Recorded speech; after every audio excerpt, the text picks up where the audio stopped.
El Ministerio Apostólico de Enseñanza y Predicación Rema Internacional presenta hoy al Reverendo Fernando García Sotomayor con la proclamación de las buenas nuevas de Dios para tu vida. El mensaje de ayer, el mensaje de hoy y el mensaje para la eternidad a los que tienen hambre y sed de la palabra de Dios. Un querigma de Dios para el que oiga, el que tiene oídos para oír.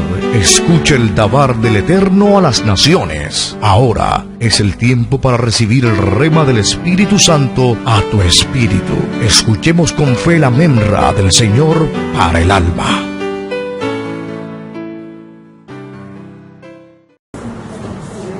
Les invito a buscar en sus Biblias carta del apóstol San Pablo a Tito. Tito, capítulo 1 y el versículo 5. Tito, capítulo 1, verso 5.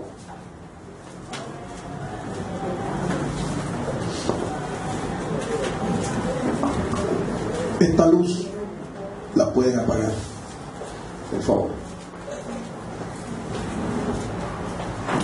¿Estamos todos allí? Tito capítulo 1, verso 5. Dice así la palabra del Señor. Leemos la traducción Reina y Valera del año 1960. Yo tengo aquí otra traducción más actualizada. Usted siga la lectura allí. Dice: por esta causa te dejé en Creta, para que corrigieras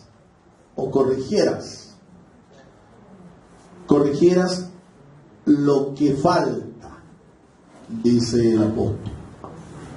Y dice también: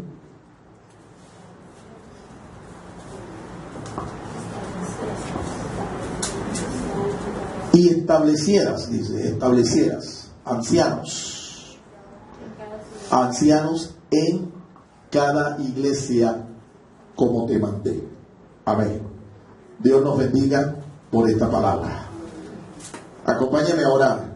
El título de esta disertación el día de hoy: tareas ministeriales.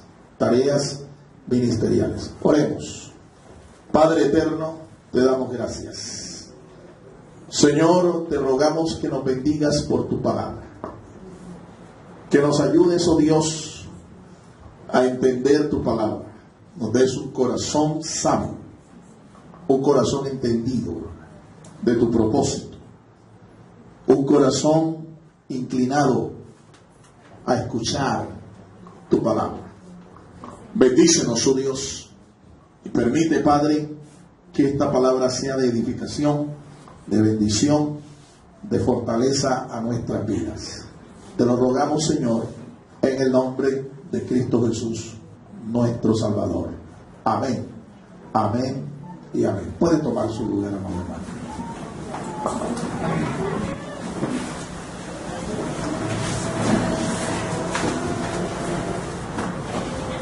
En la Biblia nosotros encontramos 3 cartas de las que podemos aprender cómo dirigir, cómo presidir la iglesia. Esas 3 cartas son las llamadas cartas pastorales. Esas cartas ocupan un espacio en el Nuevo Testamento y son cartas dirigidas por el apóstol San Pablo a 2 de sus consiervos, sus hijos espirituales que él llama. Y una de ellas es la que hemos tomado hoy, la base bíblica que hemos tomado hoy para esta disertación, la carta a Tito. Las otras 2 son las primera y segunda carta a Timoteo. ¿Quiénes eran estos personajes? Solo en el Nuevo Testamento, solo a 3 personas el apóstol llama hijos. Y no porque eran hijos naturales de Pablo, sino porque fueron personas a las que él ganó para el Señor, jóvenes a los que él ganó para el Señor. Uno de ellos es Timoteo. Él era colaborador del apóstol y tenía un ministerio encaminado a dar testimonio específicamente a los judíos. El otro era Tito. Tito tenía un ministerio encaminado hacia gente que no era judía, a la que llamamos gentiles. El otro era un esclavo que Pablo ganó en una cárcel, y por medio del cual envió una carta a su antiguo amo, la carta a Filemón. Este esclavo recibía por nombre, o tenía por nombre, Onésimo. A estos tres Pablo les llama sus hijos, porque los engendró para el reino de los cielos. Les predicó el evangelio y ellos fueron finalmente añadidos como colaboradores del equipo ministerial del apóstol San Pablo. ¿Cuántos dan gloria al Señor, hermanos? Es un privilegio nosotros el que tenemos de poder compartir la palabra de Dios y engendrar hijos espirituales para el Señor, para el reino de Dios. Es un privilegio. Todo aquel que comparte la palabra tiene la oportunidad de engendrar hijos espirituales, hijos de Dios. Hay algunos que no les gusta compartir y solamente ellos mantienen ese mensaje allí en sus corazones, pero no tienen la iniciativa de compartir la palabra con otros. Se pierden de la bendición de tener hijos espirituales. Pablo no solamente engendró en ellos la palabra que los llevó a la salvación, sino que Pablo les dio la oportunidad a ellos también de que se unieran a su equipo ministerial. Así es que Pablo era no solamente el padre espiritual de ellos, sino el padre ministerial. Y todos nosotros, en realidad, en nuestra vida como cristianos, tenemos a dos personas a las cuales le debemos mucho. Dos personas que fueron usadas por Dios. A veces puede ser la misma persona, porque Dios le da la oportunidad de hacer las dos cosas a esa persona. Pero generalmente son dos personas. Una, aquella que nos compartió el mensaje de salvación. Eche atrás un momento en su memoria y recuerde quién fue la persona que le compartió a usted el mensaje de salvación en Jesucristo. Y si usted hoy está sirviendo en un ministerio, hubo alguien que creyó en usted, creyó que Dios lo había llamado, y no solo que Dios le estaba haciendo un sagrado llamamiento, sino que esta persona lo entrenó a usted, confió en usted, y esta persona le tomó de la mano a usted y le encaminó en el servicio al Señor, dando a usted sus primeros pasos como un siervo de Dios, como un mentor espiritual. A ese le llamamos nuestro padre ministerial.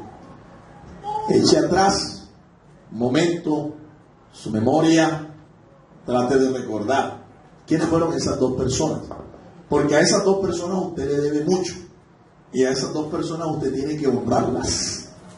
¿Cuántos dan gloria al Señor, hermanos? Yo recuerdo quién fue la persona que me compartió a mí el evangelio, y también recuerdo quién fue la primera persona que me dijo: tú eres un pastor, tú eres un ministro de Dios. Y esa persona pues creyó en el llamado que Dios me hizo y me orientó en mis primeros pasos como un siervo del Señor. Toda mi vida les honraré porque se dejaron usar por Dios porque creyeron en mí. Alabado sea el nombre del Señor. Pablo tenía 3, un equipo muy grande, pero entre ellos 3 a los que llamó hijos. Uno de ellos es Tito, del cual nosotros leemos aquí un pasaje que hace parte de una de las cartas que Pablo envió a estos personajes. Tito. Pero, ¿quién era Tito? Tito era un gentil.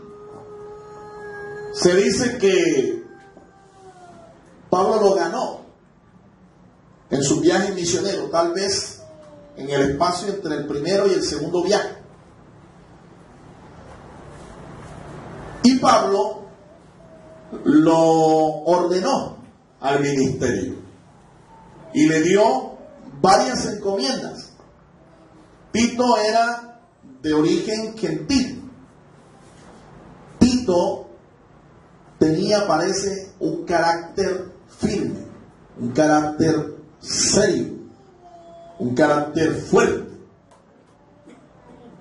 Cuando la iglesia de Corinto tuvo problemas graves, problemas de moral, problemas de divisiones, problemas de administración de los dones, problemas de paganismo.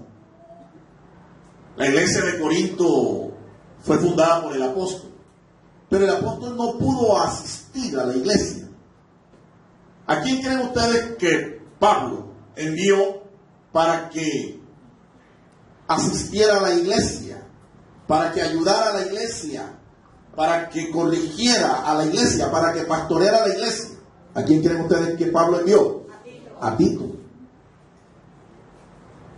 Y los problemas que habían en esta iglesia eran problemas serios, problemas graves.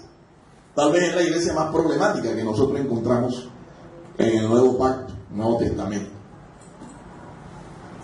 Cuando se hizo el primer concilio de dirigentes de la iglesia en la ciudad de Jerusalén, después que el apóstol hizo su primer viaje al mundo gentil, estableció varias congregaciones entre varias provincias del Imperio Romano, que eran mayormente gentiles, gente que no era judía.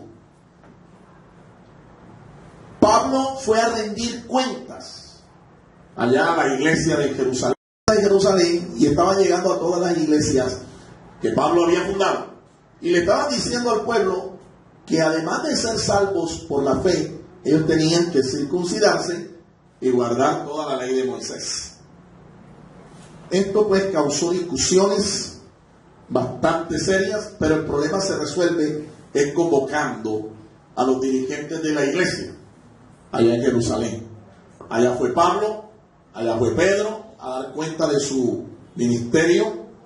Los apóstoles le rinden cuenta al pastor de la iglesia y a toda la dirigencia de la iglesia. Hechos capítulo 15 registra que el apóstol Pablo, después de haber hecho su primer viaje misionero, haber ganado a miles para el reino de Dios, él fue como un representante de todo el mundo gentil que se había convertido al Señor Jesús. ¿Quién creen ustedes que acompañó a Pablo allá en Jerusalén? Tito. Tito lo acompaña. Él es el representante prácticamente de todos los gentiles que Pablo había ganado en su primer viaje misionero. Finalmente, Pablo está preso y había varias congregaciones en una isla griega, la más grande de las islas griegas, la isla de Creta, que necesitaba la asistencia de un ministro, la asistencia de un apóstol, alguien que pastoreara estas iglesias, ¿ve? Que posiblemente nacen después del día de Pentecostés. Allá en Hechos capítulo 2, entre los muchos que creyeron, ese día de festividad nacional, habían cretenses.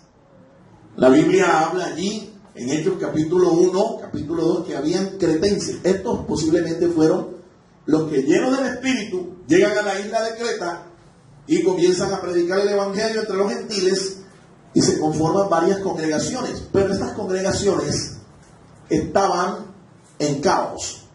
Estas congregaciones les faltaba orden. Estas congregaciones les faltaba gobierno.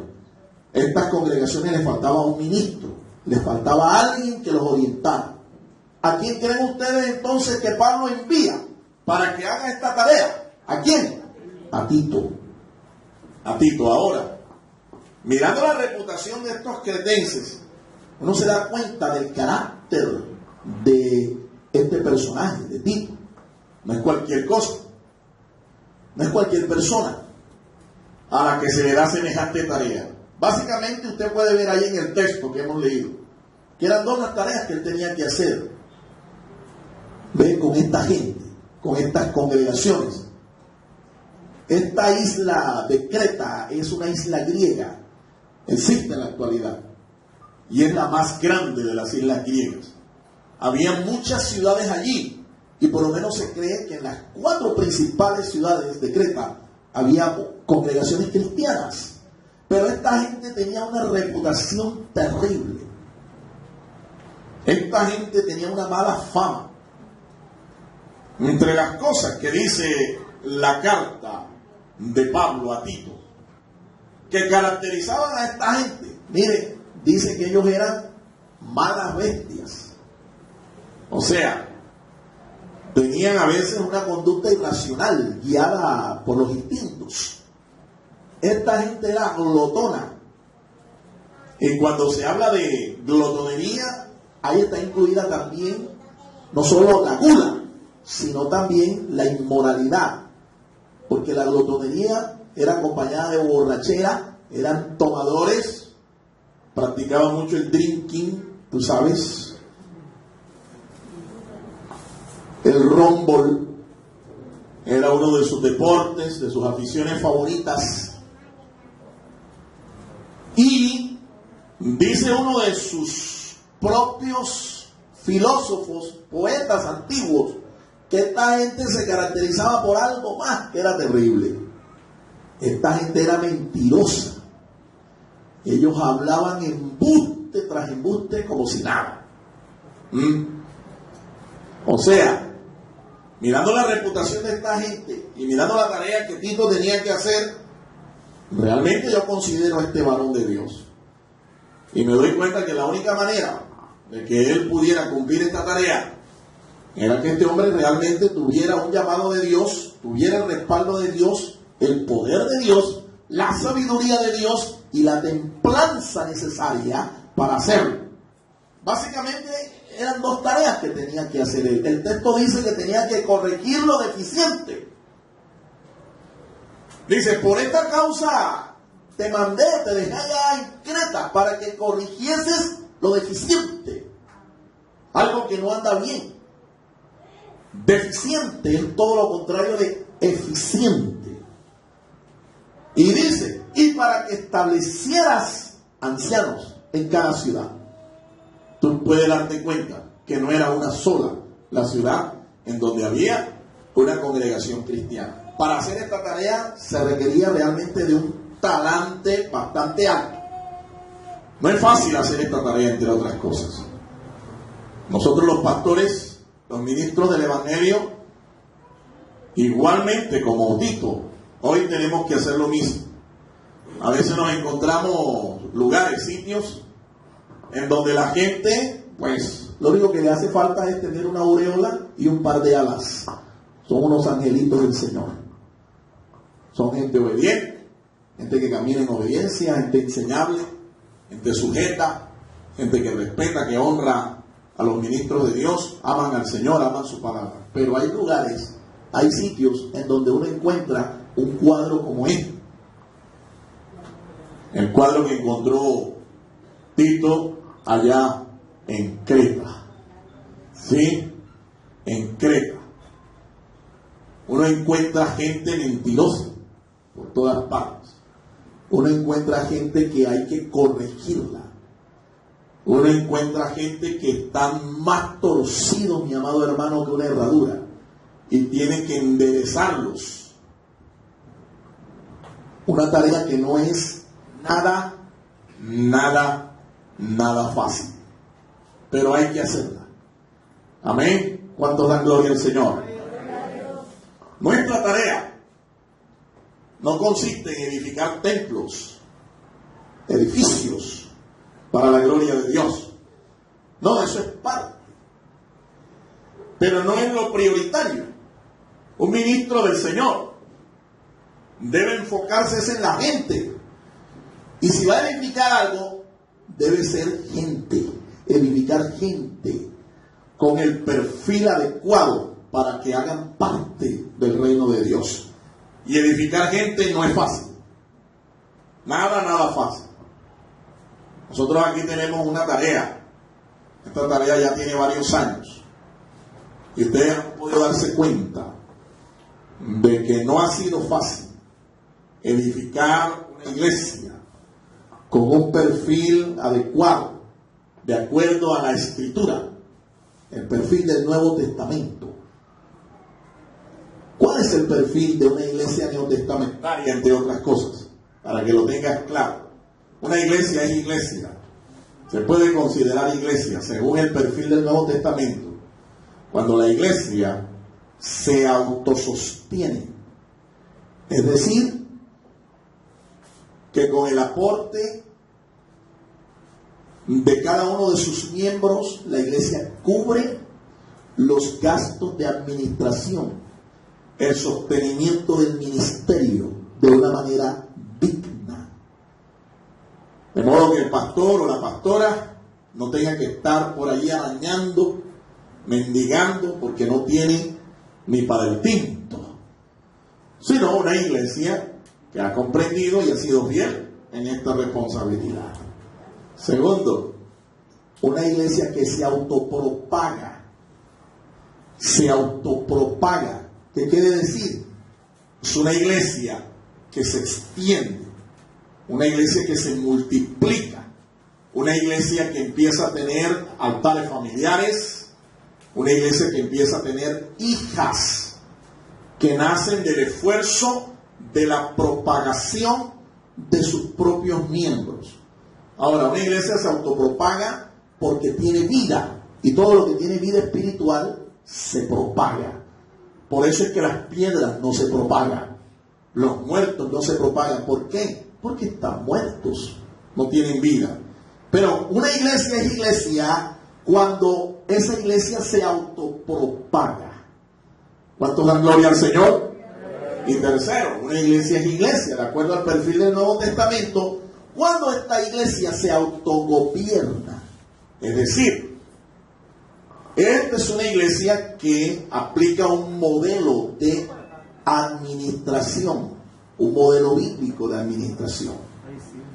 Es una iglesia que no la dirige gente de afuera, sino que sus propios mentores, sus propios dirigentes, sus propios líderes nacen aquí en el seno de la misma iglesia. Se entrenan, se forman, se edifican, y ellos son reconocidos como mentores, como dirigentes, como gente que preside la obra del Señor.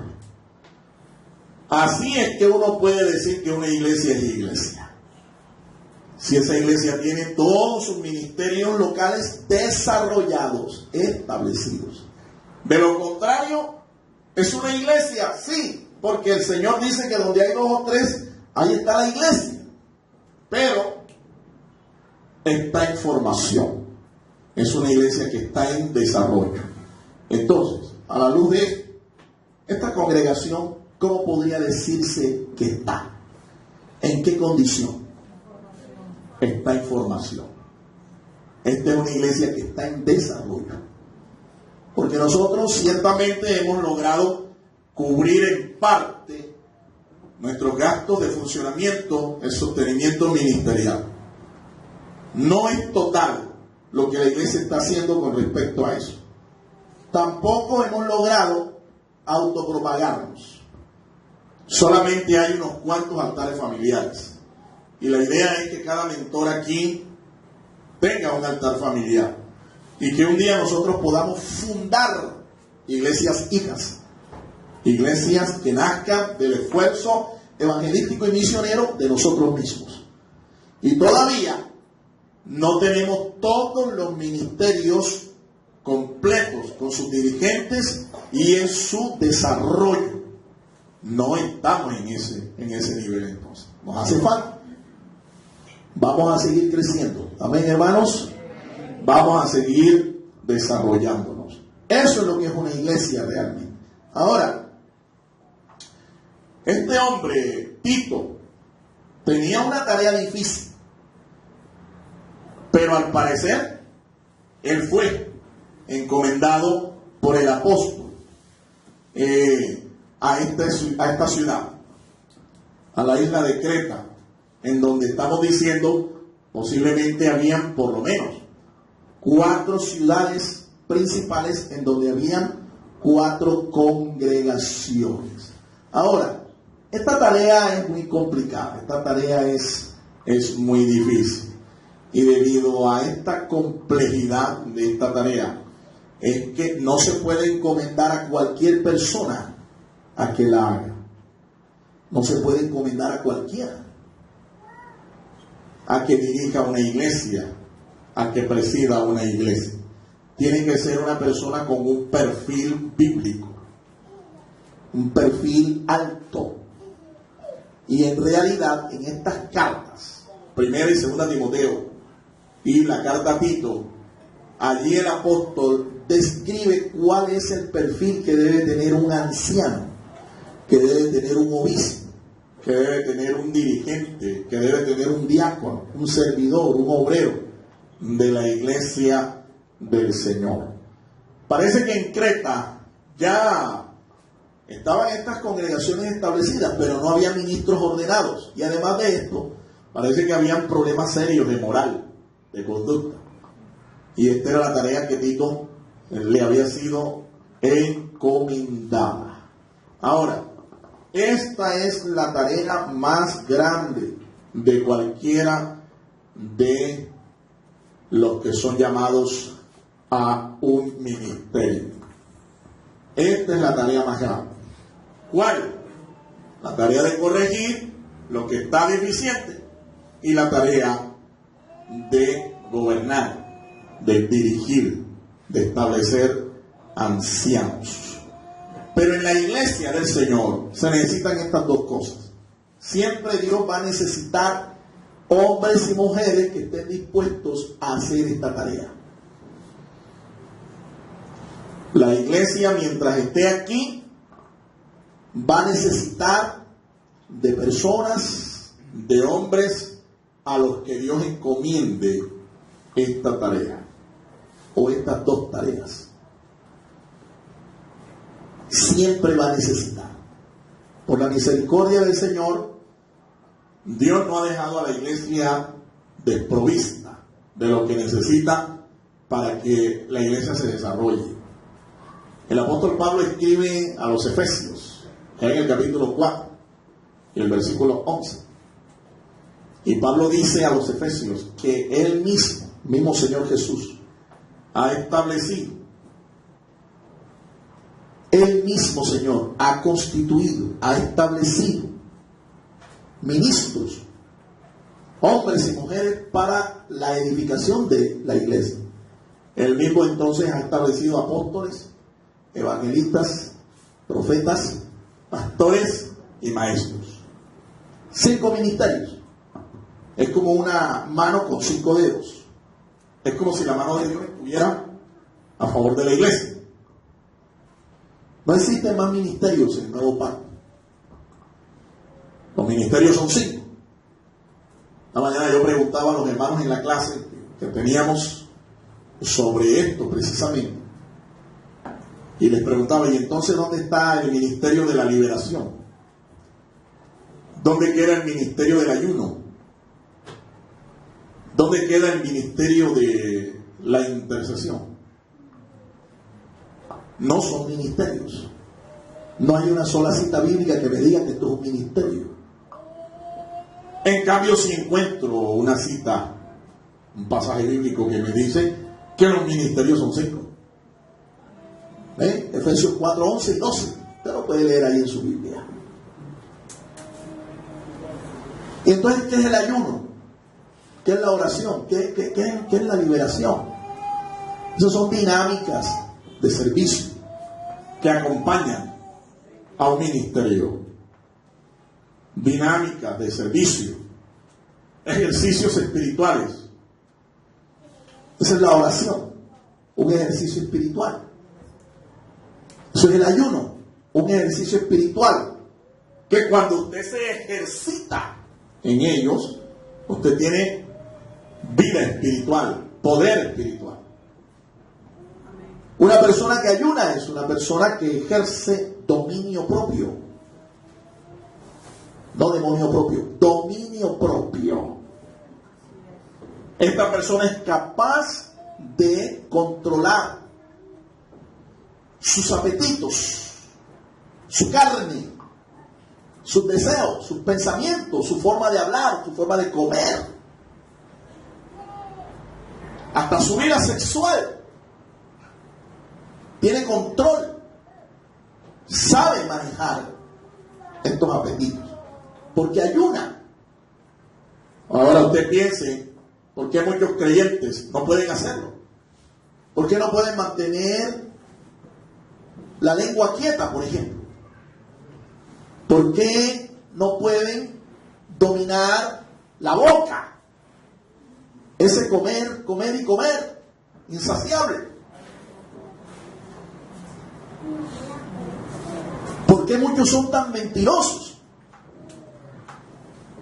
¿Por qué muchos ante cualquier tentación de una vez están flaqueando? Están pidiendo la ayuda al Señor porque ya el piso les tiembla, las piernas les flaquean y se siente ya caído o caída. Esa es la razón. Hay que ayunar más para doblegar la carne y todos sus apetitos. Amén. Mira a tu hermano que tienes al lado y dile: yo creo que esto es contigo, amado hermano.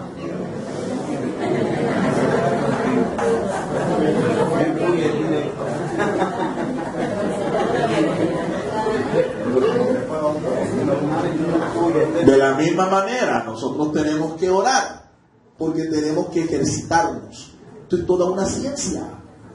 Orar no es rezar. Esto es un ejercicio que te va a dar poder espiritual. Y entonces la liberación, ¿qué es, pastor? Esto es parte de un ministerio. Un evangelista, por ejemplo, necesita que Dios lo respalde con poder espiritual para echar fuera demonios, reprender enfermedades, orar por los enfermos para que sean sanos, orar por los oprimidos, por Satanás para que sean libres. Entonces los ministerios están claramente establecidos en la palabra de Dios. Estas dinámicas acompañan a los ministros, a los ministerios. ¿Cuántos dan gloria al Señor, hermano? Vamos a conocer entonces, aquí a la luz de la palabra de Dios, las dos tareas que tú y yo, como ministros, y que tuvo que también tuvo que hacer Tito con esta gente en Creta. En primer lugar está la tarea ética. La tarea, dígalo conmigo, ética. ¿Qué es la ética? La ética es la ciencia que estudia la moral, la conducta de la gente. Cuando Pablo le dice a Tito: yo por este propósito, por este motivo te dejé en Creta, para que corrigieras lo deficiente, se está refiriendo a todo un conjunto de malas conductas que se estaban presentando entre los creyentes de las congregaciones de Creta. Corregir lo deficiente tiene que ver con la ética, tiene que ver con la conducta, la manera de proceder. Ahora, para esta tarea de corregir lo deficiente, lo que estaba éticamente mal, él tenía que echar mano de la palabra de Dios. Definitivamente. Las malas conductas, los malos procederes, la mala ética, se corrige es echando mano de la enseñanza sana de la palabra de Dios. Fíjate, Pablo le escribe a Timoteo y le dice: toda la escritura es inspirada por Dios. Y dice, y es útil, ¿para qué? Para enseñar, para redarguir, y dice, para corregir en justicia, dice, corregir, para instruir, a fin de que el hombre de Dios sea como perfecto, dice, enteramente preparado para toda buena obra. Eso le dice a Timoteo. Por supuesto que Tito también entendió lo mismo. Corregir la conducta de esta gente no va a ser fácil, a menos que yo le enseñe por la palabra de Dios. Y hay más de 10 referencias solo en la carta a Tito de la importancia que tiene la palabra de Dios con respecto a corregir la conducta de la gente. ¿Cómo sé yo, hermano, que algo que yo hago es agradable o desagradable al Señor? Cuando yo lo juzgo a la luz de la palabra de Dios. Al fin y al cabo, ¿qué es el pecado? El pecado es infracción de la ley. La ley de Dios, la palabra de Dios. Cuando yo violento un mandamiento de la palabra de Dios, yo estoy pecando. Estoy desagradando a Dios. Eso es lo que tienen que hacer todos los presidentes en vez de hacer tantas cárceles. Exactamente. Tienen que emprender una campaña de educación para enseñar a la gente. ¿Ve? Exactamente. No son los juicios los que corrigen a la gente. Lo que corrigen a la gente son los principios. Amén. Y estos principios se aprenden de la palabra de Dios. La conducta mía, entonces, escuchen, tu conducta va a estar altamente influenciada por el conocimiento que tú tienes de la palabra de Dios, por el conocimiento que tú tienes de la sana doctrina.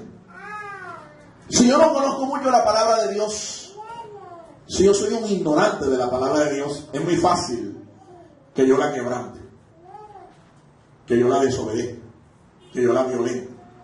Pero si yo soy enseñado en la palabra de Dios, tengo altas probabilidades de caminar en obediencia a la voluntad de Dios. Era una tarea bastante difícil, porque él aquí tenía que dedicarle tiempo a la gente, ocuparse en la lectura, en la enseñanza, reprender con la palabra, ¿sí? Confrontar a aquellos que estaban enseñando falsas doctrinas, con el propósito de corregir lo deficiente, corregir la ética, la conducta, la moral de la gente. Había un grupo de personas que estaban enseñando que el problema del hombre no estaba en el alma, sino en el cuerpo. Por eso había que cultivar el alma, el espíritu, el hombre interior. Pero con el cuerpo tú podías hacer todo lo que tú quisieras. Y entonces se entregaban a la disolución, al libertinaje, a la inmoralidad. Y decían, no hay ningún problema. Yo con mi alma y mi espíritu sirvo a Dios, y con el cuerpo pues le doy rienda suelta a todos mis apetitos. La verdad de la palabra tiene que compaginar con tus hechos. La verdad tiene que compaginar con tu ética. La verdad de la palabra de Dios, eso que tú predicas, esto que tú enseñas, tiene que compaginar con tu testimonio. La verdad, dice, es según la piedad. Alabado sea el nombre del Señor. Y a esta gente había que taparle la boca. Ahora, gente como esta encontramos hoy también. Hay muchos que creen, empezando por muchos ministros, que creen que ellos pueden enseñar la palabra de Dios rectamente, con todos sus parapetos, su homilética, su hermenéutica, sus aplicaciones, su oratoria, todo bien, pero desligar tu oficio de maestro, pastor, dirigente, desligarlo de tu conducta. Entonces tú aquí puedes ser el gran maestro, el gran predicador, el gran orador, el gran expositor de la palabra de Dios, pero allá afuera eres un desordenado, eres un impío, un inmoral. Ellos pretenden separar el mensaje que predican, su oficio, de su conducta. Y esto no se puede hacer en la vida cristiana, porque lo uno va con lo otro. Amén. La piedad debe ir acompañada de una sana doctrina. Ahora, si yo tengo sana doctrina y no soy un piadoso, de nada me sirve esa doctrina. O viceversa, si yo soy un piadoso y no tengo doctrina, termino siendo más que todo es un religioso legalista. ¿Cuánto dan gloria al Señor, hermanos? No era una tarea fácil. Él tenía que corregir lo deficiente, pero echando mano de este recurso, la palabra de Dios, la palabra del Señor. Ahora,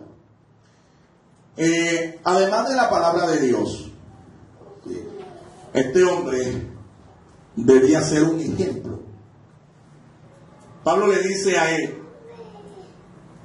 no solamente que reprendiera a los falsos maestros, a los ignorantes, a los impíos, a los inmorales, no solamente que los reprendiera con la sana doctrina, con la palabra, sino que él mismo tenía que ser un ejemplo para todos. Ahora, está hablándole a un hombre joven, porque Tito no era un viejo. Se dice que Tito era hermano de Lucas, el médico amado. Tito era hermano de Lucas.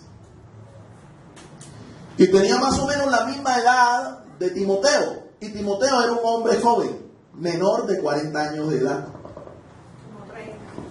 Por ahí, entre los 30, por ahí, no más de 40. Y le dice Pablo que él tiene que ser un ejemplo, un modelo. Eso es lo que es un ejemplo, un modelo. ¿Por qué él tenía que ser un ejemplo, un modelo? Porque esto le iba a dar autoridad. ¿Me entiende? Cuando usted es una persona que vive una vida ejemplar, una vida modelo, usted tiene autoridad para abrir la boca, para enseñar, para predicar, para corregir, para instruir, para reprender.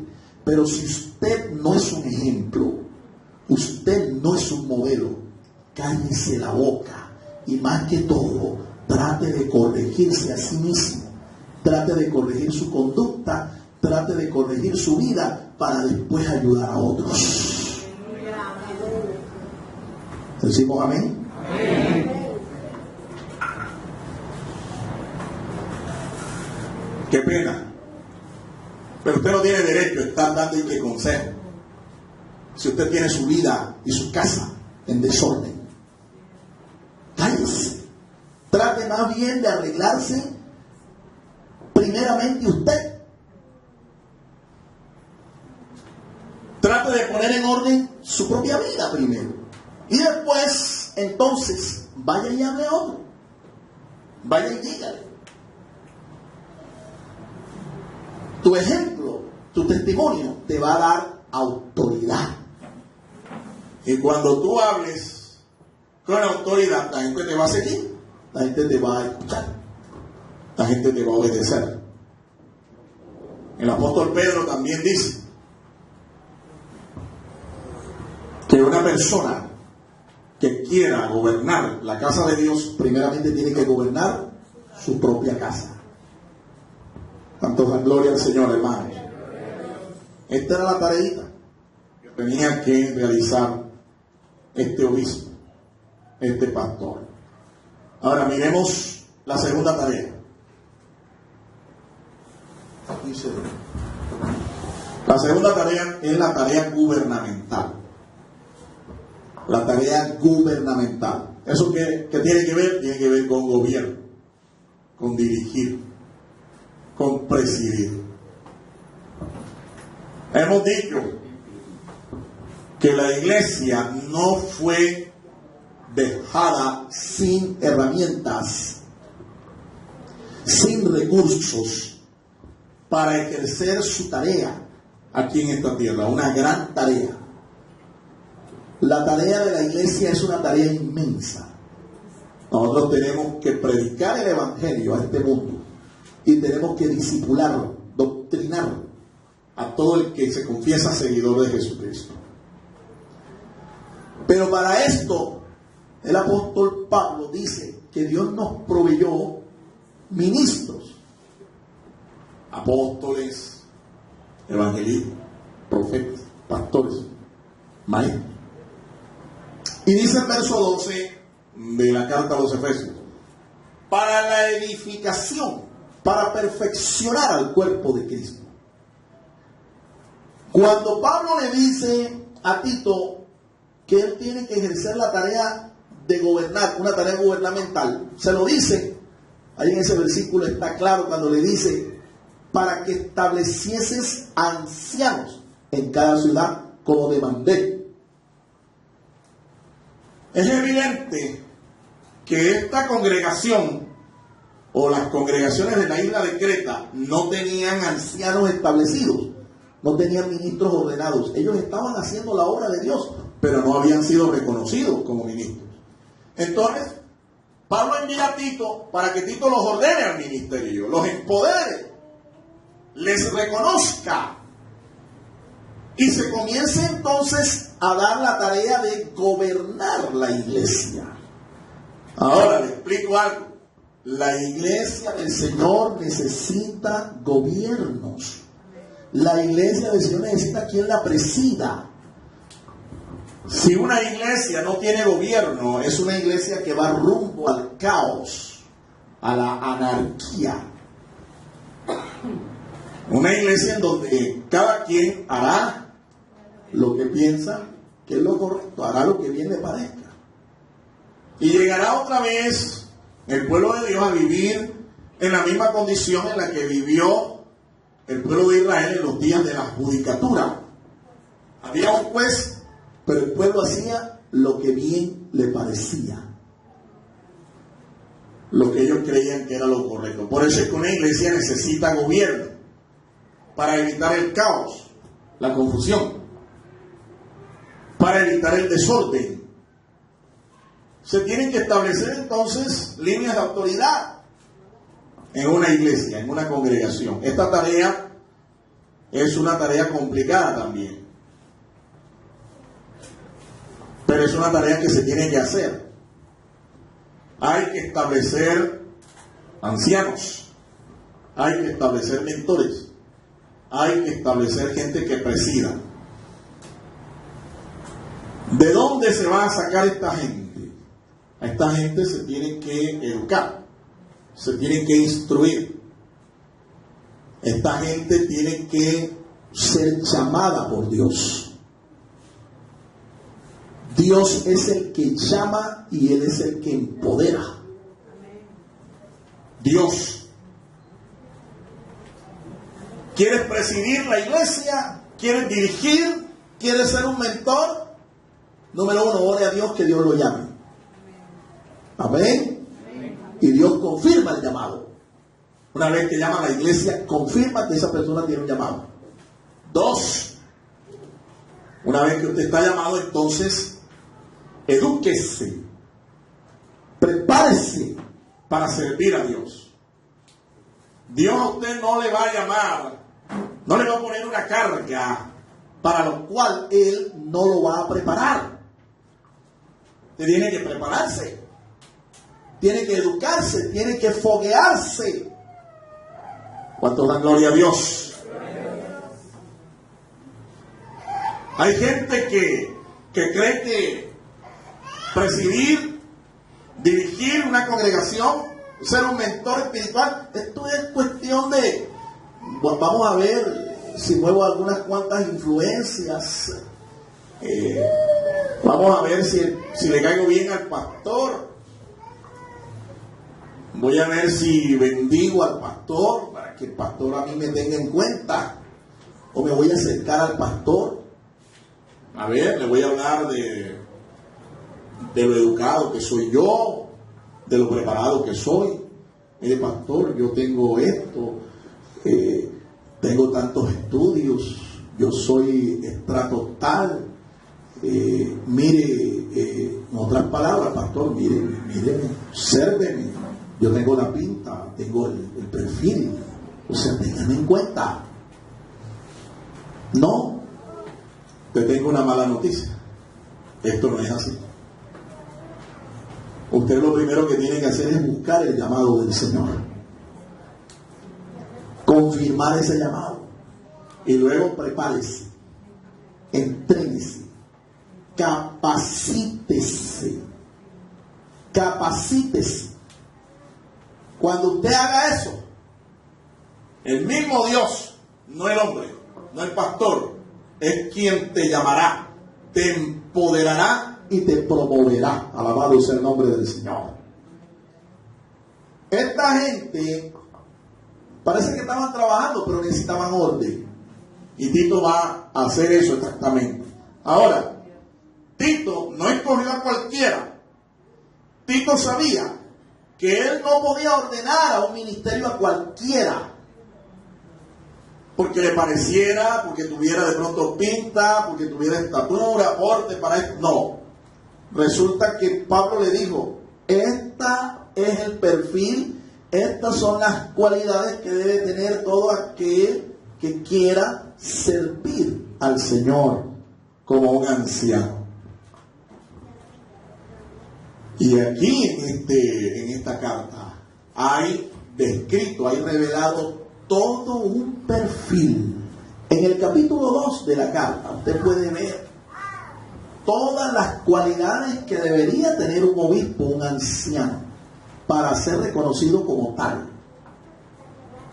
Entre las cosas que debía tener, las características que debía tener, era que fuera hospedador, era que fuera sujeto, era que fuera una persona fiel, si estaba casado o casada, marido de una sola mujer, ¿sí?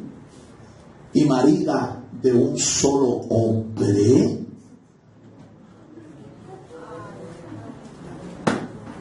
Si tenía hijos, los hijos no debían ser acusados de rebeldía, sino estar en sujeción.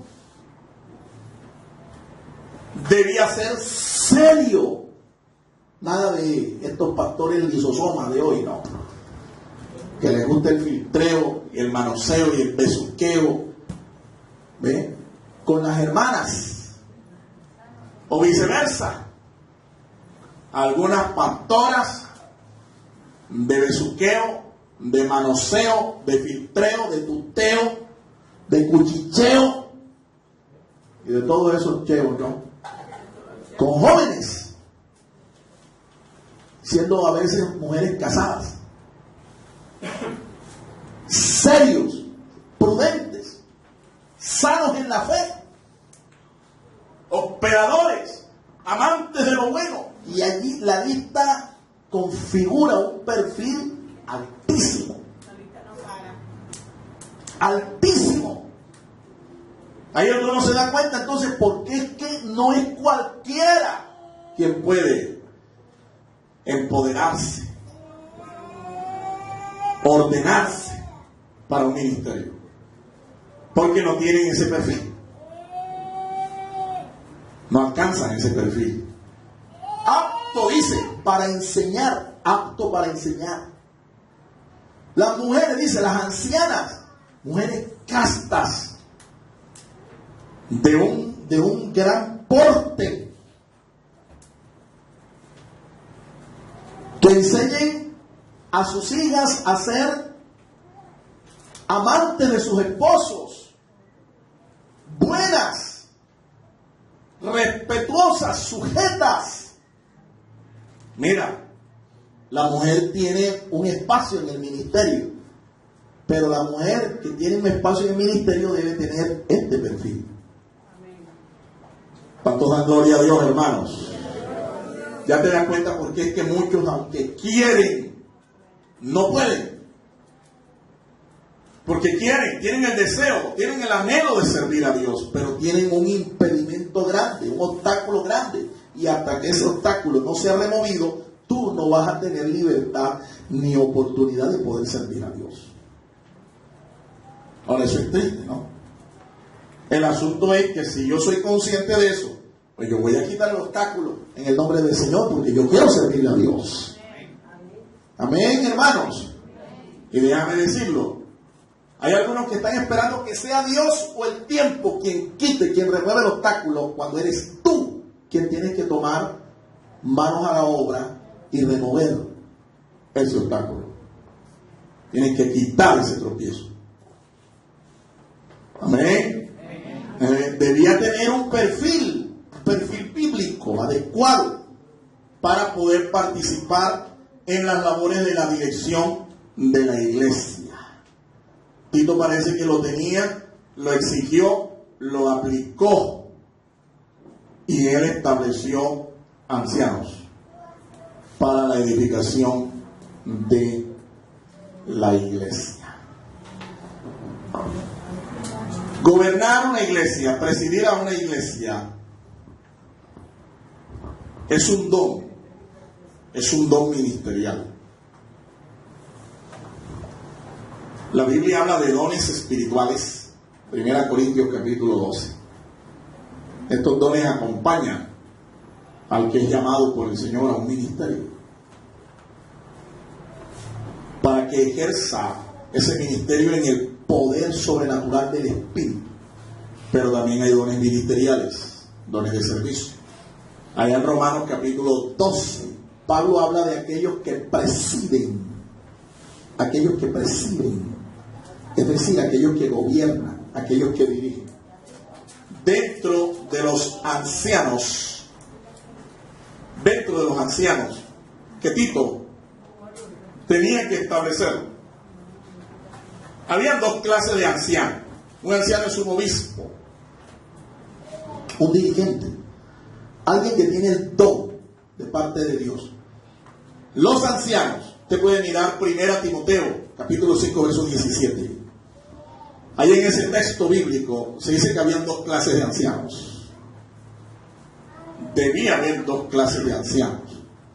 Unos que se ocupaban de presidir, de gobernar, y otros que se ocupaban en la predicación y en la enseñanza. San Pablo dice allá que aquellos ancianos que gobernaban bien y que enseñaban y predicaban bien debían ser tenidos por doble honor, es decir, doble paga, doble honorario. Eso quiere decir que el ministro puede aspirar a que, si está consagrado plenamente al servicio del Señor en la obra de Dios, como dirigente, como gobernante o como predicador, como maestro, y lo está haciendo bien, tiene derecho a ser sustentado del ministerio. Tiene derecho.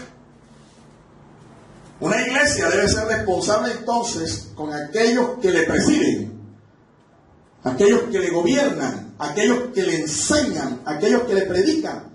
Debe ser responsable del sostenimiento digno, completo de sus ministros. ¿Cuántos dan gloria al Señor? Ah, pastor, yo creí que era que usted vivía era del ayuno y la oración. No, mi amado hermano. Nosotros, los ministros, los que estamos en este pleno ministerio, en esta tarea, consagrados a esto, nosotros no vivimos del viento rayado y del agua molida. Nosotros tenemos también responsabilidades, tenemos una familia y nosotros tenemos que pagar lo mismo que usted paga: agua, luz, servicios, alimentación, arriendo, todas estas cosas. ¿Cuánto dan gloria al Señor, hermanos? Pero ¿y entonces quién le va a dar a usted esto? La Biblia dice que eres tú. Si eres miembro de la iglesia, eres tú quien tiene que ser responsable con esto. No es el Estado, no es el mundo, no es la ONG, es la iglesia local. Ya dije al principio que una iglesia es iglesia cuando tiene la capacidad de autosostenerse.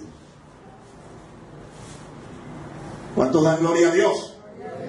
Ahora, un obrero, dice allí claro, 1 Timoteo 5:17,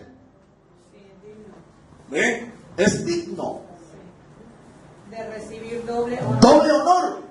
De ahí viene la palabra honorario. Doble honorario. Bueno, pero por lo menos lo que es justo, lo que es legal es que a ese pastor, a ese ministro que se ocupa de predicar y de enseñar y que lo está haciendo bien y que está gobernando y lo está haciendo bien, lo justo sería un salario y todas sus prestaciones, todas, no unas cuantas, todas. ¿Quién ha dicho que un pastor? Estoy hablando de alguien que hace su trabajo con dignidad, con excelencia, que lo está haciendo bien. No tiene derecho a unas primas, no tiene derecho a unas vacaciones, no tiene derecho a una cesantía. ¿Acaso no es la Biblia la que dice que el obrero es digno de su salario?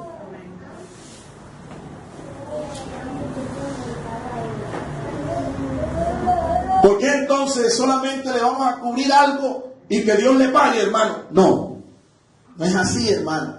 No es así. Esto tuvo que enseñárselo Tito a esta gente allá en Creta. Y tuvieron que aprenderlo y tuvieron que recibirlo porque es parte de lo que es responsabilidad de una iglesia.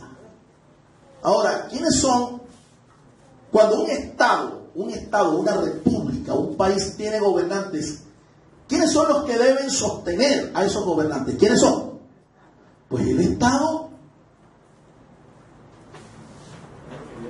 ¿Quién crees tú que le paga al presidente? ¿Quién crees tú que le paga a un senador, a un representante de la Cámara, a un alcalde, a un gobernador? ¿Quién crees tú que le paga? El Estado. O sea, usted como parte del Estado. Ahora, aquí en la iglesia, ¿quién crees tú que le paga al ministro? No me vengas a decir, Dios le pague, pastor. Nosotros, porque este es el restaurante espiritual. Así Y es. además que Dios nos usa a nosotros para que nosotros le demos su retribución a sus siervos. Así es como Dios cumple. Así es. Entonces está claro. Esto es una responsabilidad. Esto fue enseñado. Esto es parte de lo que la iglesia tiene que hacer. Y no es parte, totalmente. Un pastor que esté cubierto, un ministro que esté cubierto totalmente, va a hacer su tarea, la va a hacer con ganas, con alegría, con gozo, y no como una carga, mi amado hermano. Concluimos. Tito hizo su tarea. Tito cumplió lo que se le encomendó. Igual los ministros de hoy debemos hacer también esta tarea. Esto no es fácil. A muchos no les gusta ser corregidos, y menos si están haciendo las cosas incorrectamente. No les gusta. Pero el Señor te da entendimiento en todo, mi amado hermano, y te dé un corazón enseñable para que pueda ser corregido. Y no solo eso, sino que usted acepte ser dirigido, ser presidido, ser gobernado, ser orientado, porque esa es la labor del pastor. El pastor orienta a la oveja. El pastor guía a la oveja. Un pastor que esté delante ahí, ocupando su posición. La oveja le sigue. Tanto da gloria a Dios. Yo no estoy hablando de arrieros que andan atrás del rebaño o encima del rebaño. Esos no son pastor. Pastor va adelante, te va a orientar. Usted se tiene que dejar orientar. Amén. Usted se tiene que dejar presidir. Si es que en verdad usted es una oveja del reino, del redil del Señor. Incline su rostro, vamos a dar gracias al Señor. Padre eterno, te bendecimos en esta ocasión, Señor. A ti te damos toda la honra, la gloria y la alabanza. Permite, Padre, que lo aprendido sea de edificación a nuestras vidas. Que nosotros podamos crecer en el conocimiento de tu palabra. Toda la iglesia, dele gracias al Señor. Aquí en medio de nosotros hay dos personas que hoy nos están visitando. Si usted en este día, usted quiere entregar su vida a Cristo, para que el Señor ponga orden en su vida, para que el Señor traiga bendición a su vida, para que Cristo tome la dirección de tu vida, usted puede orar junto conmigo en esta ocasión. Si esta es tu decisión, repita conmigo esta oración de fe que voy a conducir. Usted repita conmigo. El Ministerio Apostólico Rema Internacional pone a disposición esta predicación. Ofrecemos ministración a simposios, seminarios, campañas evangelísticas, educación globalizada sana y de carácter interdenominacional. Escríbanos a ministerioremainternacional@gmail.com o llámenos al celular 316-270-7181.